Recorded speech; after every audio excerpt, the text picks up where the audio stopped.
My name's Michelle Balo. My name is John Alcon. My name is Rod Bates. My name's John Hargrove. Sarah Stone. Elizabeth West King. Dr. Michelle Lustig, and I am a part of the Tutor Connection Program.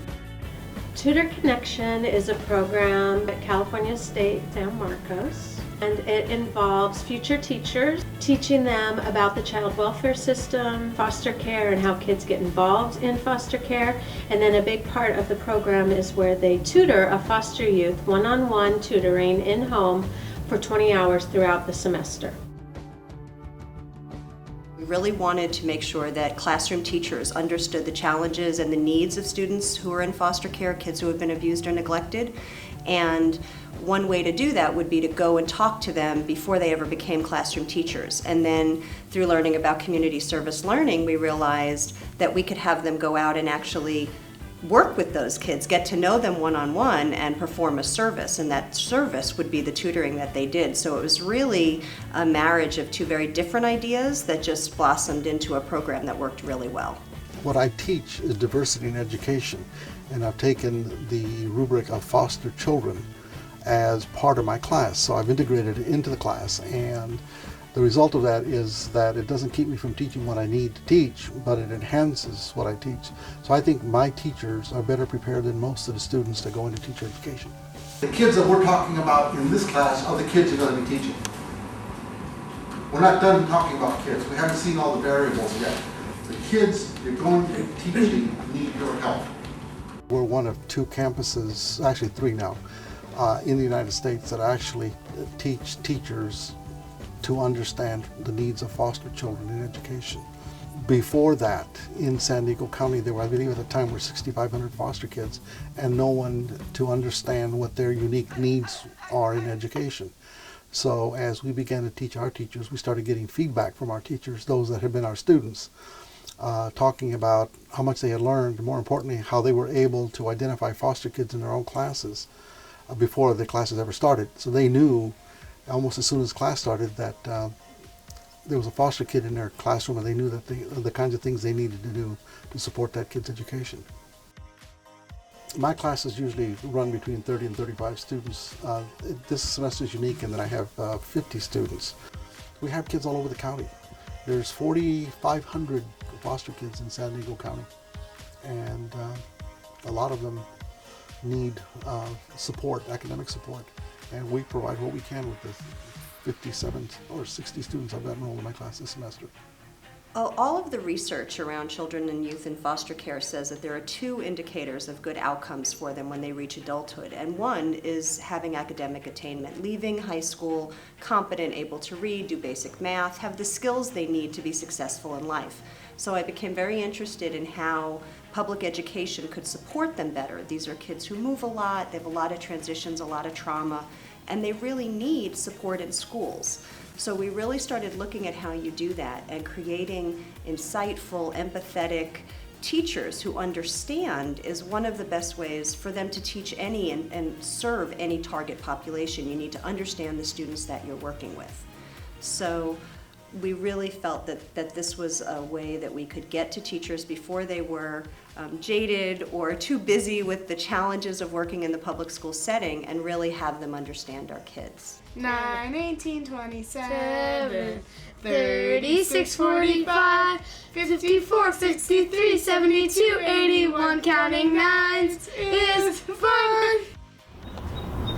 I came into this class, and the first thing we were told is that we're working with foster children. We're doing multiplication tables, and he's learning about, obviously just simple multiplication tables and little rules that I apply, like the 9 and the fingers, little things that you do. And he has remembered those, and weeks later, when we're going through the flashcards, he's right on top of things. And I don't want to take all the credit, but it's kind of like, well, I taught him that, and he's learning it. So definitely the most fun thing is him, or my child, just learning and growing, and it's like, hey, I helped him with that. My student was really far behind in his high school work, and he just turned 17, so it's really been go time for him to start catching up. And we started to talk about life after high school, and I've showed him some information on college and shared with him my college experience, and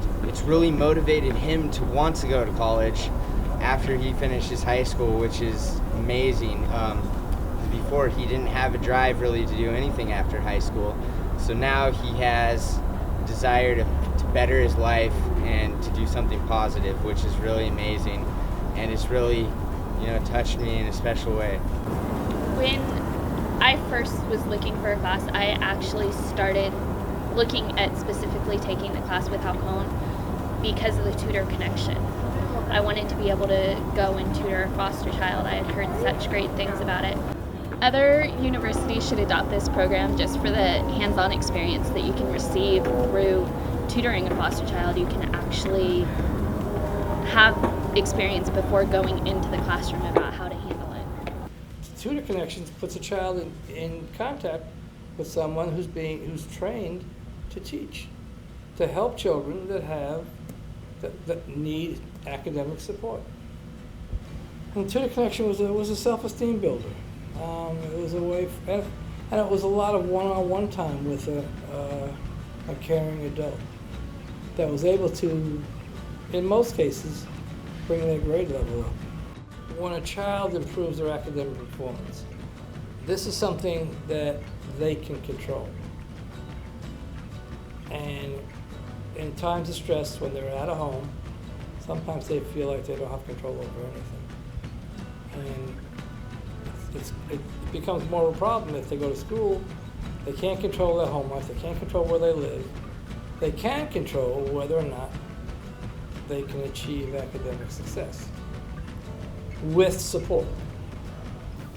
Sometimes I feel emotions I can't even express because I'm so happy they finally got it. They finally get what it's like for these kids, and they genuinely want to help them. They want to be there for them. They want to continue working with them even after their 20 hours are over. My heart is in what I want them to experience and know, because when they're in the classroom, they're going to have 30-some students to deal with. And there may be that one student who is vulnerable and hurt and possibly hasn't even told anybody about what's going on at home, and that teacher could save that child's life. I think we always want more faculty that are engaged. We would love additional university partners. Cal State San Marcos is our home. We feel completely comfortable and appreciated and welcomed here, but we're in North County in San Diego, and there's a huge county to serve. So we would love another university's College of Ed to be interested in partnering with us. Professors would enjoy doing this kind of work as well. Professors are like college students in that because they don't know anything about foster children, they're afraid. But it's still hard for faculty. They're so conditioned to teaching what they know that they sometimes forget that there's more than what they know. There's other ways of doing the same kinds of things. Nearly all of the students who apply for the credential program, it's like 99%. If they've done this program, participated in the Tutor Connection, they enter the credential program and they enter more mature and more prepared. We hear that during the interviews, the feedback that we get about those students. As future educators, it really solidifies the bonds and the passion, at least my bonds and passions for wanting to teach. So I highly recommend this class to anyone who's thinking of becoming a future educator. There is one young man that I'll always remember, flat out, put his head down, wasn't going to talk to me, didn't want anything to do with me, didn't need help, didn't want help. He was maybe 7 or 8 years old. Just the cutest little thing, and I just said it's okay. And we started tutoring him, and we tutored him all the way through high school. And he graduated from high school. And about 4 of his tutors went to his high school graduation, came back, had stayed in touch, and he was a successful young man who went off to a 4-year university. We've had so many stories of young people who were just gonna fall through the cracks. And somehow this was just one piece, and it's a lot of things, but it was one piece that scooped them up and helped them be successful.